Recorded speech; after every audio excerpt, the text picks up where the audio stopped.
If you've been staring at a wall of audio interfaces that all look the same on paper but still feel unsure about which one will actually fit into your workflow, I get it.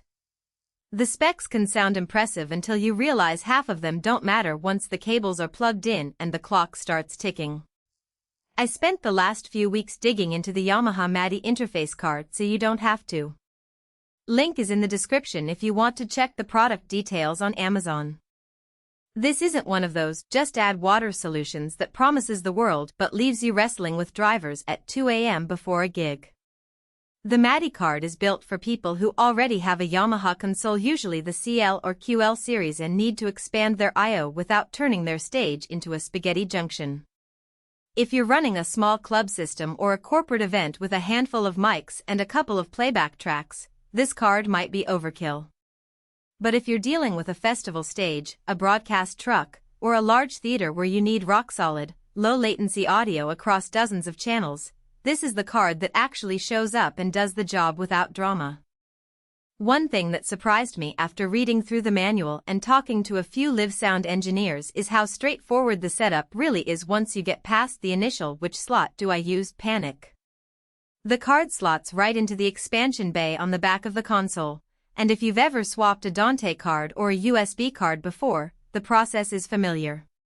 The real difference here is MADI itself. It's a single optical or coaxial cable carrying up to 64 channels of uncompressed audio at 48 kHz. That means you can run a stage box or a stage rack 2 football fields away without sweating about latency or clock drift. If you're used to Dante or USB audio interfaces that hiccup when the Wi-Fi router in the next room kicks in, MADI feels like a breath of fresh air. Where this card shines is in medium to large installations where you need rock-solid clocking and zero-dropped packets. I spoke with a system tech who runs a 96-channel festival stage and swears by this card because it locks to house sync without the jitter he sometimes sees with networked audio. The downside? It's not plug-and-play with every random interface out there. MADI is still a niche format, so if your entire system runs on Dante or AES-67, you'll need a bridge or a converter. That adds cost and another point of failure, so factor that into your budget before you click buy. Another practical strength is the optical redundancy. The card supports dual optical ports, so you can daisy-chain stage boxes or run a backup link. That's the kind of feature you don't think about until you're on a deadline and the primary cable gets pinched under a road case. The coaxial option is there too, but most engineers I talk to prefer the optical because it's immune to electrical interference, important if you're running power cables alongside your audio lines.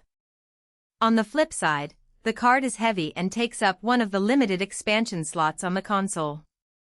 If you're already maxed out on cards for Dante, USB, and stage boxes, you might need to prioritize what actually needs to be on the console itself.